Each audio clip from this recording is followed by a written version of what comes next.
Bonjour, je m'appelle Sahar El Abbassi. J'ai 15 ans. Je suis au tronc commun, passage première année bac, option sciences maths. Je poursuis mes études à Madaris Tenjis et je perfectionne mes compétences en mathématiques au Centre Bouraz Alpha Compétences. Pour moi, la branche sciences mathématiques, c'est la force motrice qui me pousse jusqu'à l'arrivée à la pointe de lumière de mon parcours. À vrai dire, l'intelligence n'est pas suffisante pour être brillant. Il suffit juste d'être un super bosseur.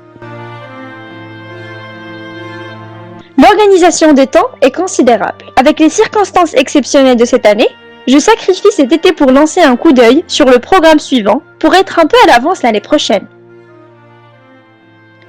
Nous savons que la logique et les ensembles sont fondés sur des bases solides. Cependant, il n'est pas possible dans ce cours de tout redéfinir. Heureusement, vous connaissez déjà quelques ensembles. On entend généralement parler sur les types des ensembles. L'ensemble des entiers naturels n, des rationnels q, des entiers relatifs z, etc.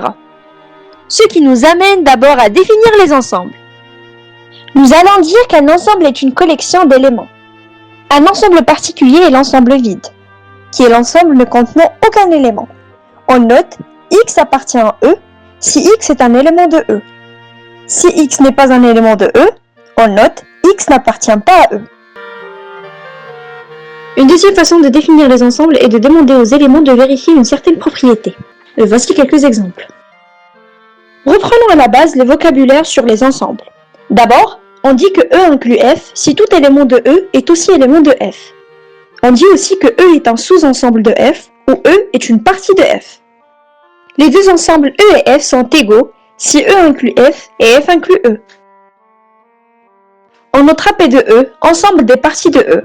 Par exemple, si E est constitué de 1, 2 et 3, alors il y aura 6 parties incluses dans E.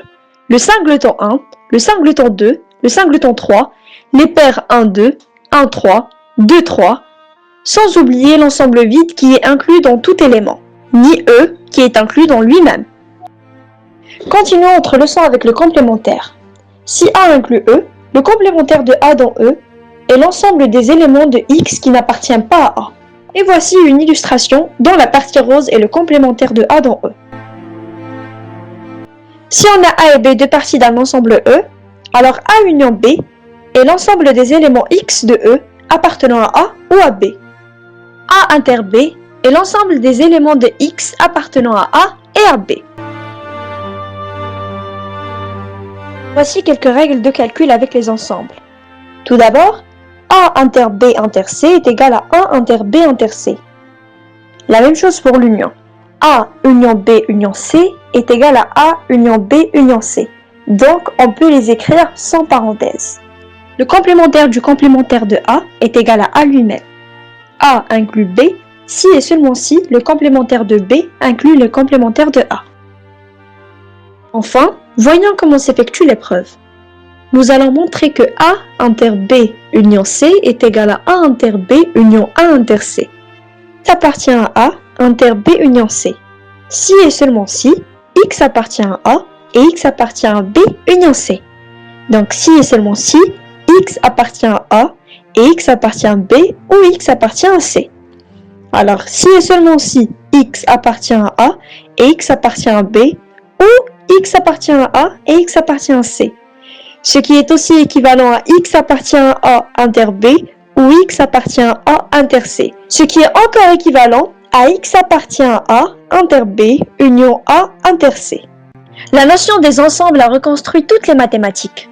Merci de m'avoir suivi.